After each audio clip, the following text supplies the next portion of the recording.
dit is echt wel thuis geworden. Amerika, als ik hier kom, dan voel ik me gewoon thuis. Maar ik kan nog heel goed Chileens praten. Ja, dat vergeet je eigenlijk nooit.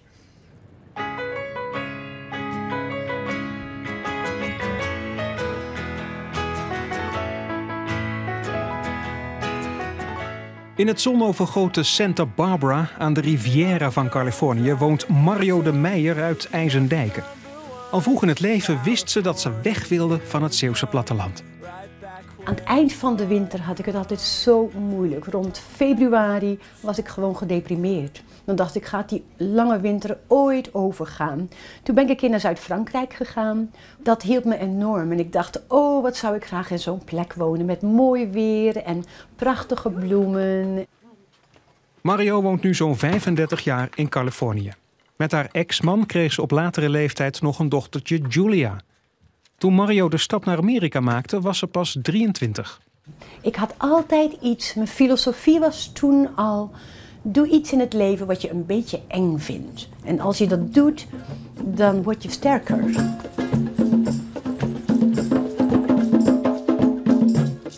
Het Amerikaanse avontuur begon voor Mario in het nabijgelegen dorp Ojai, waar spiritualiteit een belangrijke rol speelt.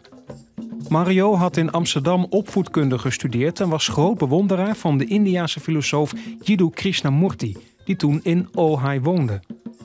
Er was een basisschool gesticht naar zijn principes en Mario ging er aan de slag als vrijwilliger. Kinderen leren hier erg over hoe we allemaal geconditioneerd worden in het leven. Hoe we vanaf dat we jong zijn op een bepaalde manier geprogrammeerd worden. En men leert op deze school echt te ontdekken van, goh, wat werkt wel en wat werkt niet in het leven. Toen haar vrijwilligersperiode bij de school afgelopen was, voelde ze zich zo thuis in Californië dat ze niet meer weg wilde. In Nederland werd ik toch wel eens bekeken met de gedachte van, goh, wat is ze een beetje vreemd, weet je. Ze heeft die rare ideeën, ze mediteert, ze gelooft in weet ik het wat. Dus hier vond ik dat ik gewoon mezelf kon zijn. Er waren hier heel veel mensen zoals ik die over dingen aan het nadenken waren, die meer bezig waren met alternatieve levenswijzen. Dus ik voelde me hier echt op mijn plaats.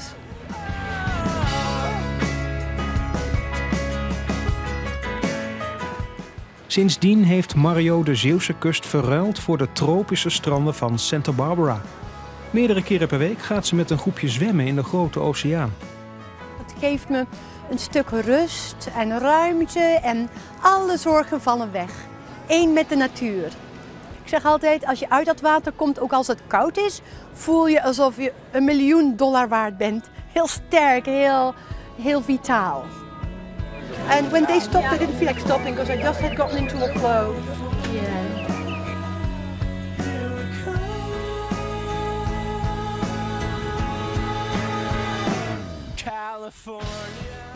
Mario verdient de kost als massagetherapeut en heeft een eigen praktijk opgezet.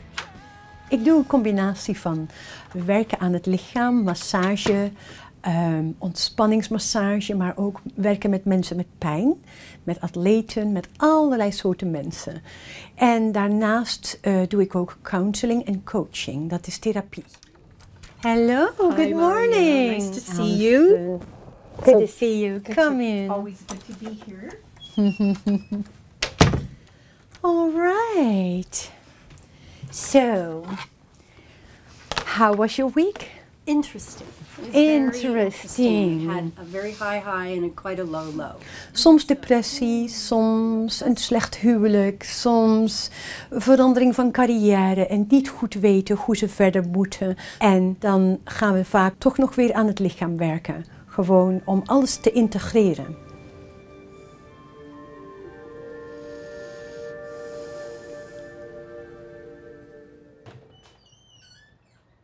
Mario gaat regelmatig terug naar Zeeland om haar moeder en de rest van de familie te bezoeken. Ze komt uit een groot gezin.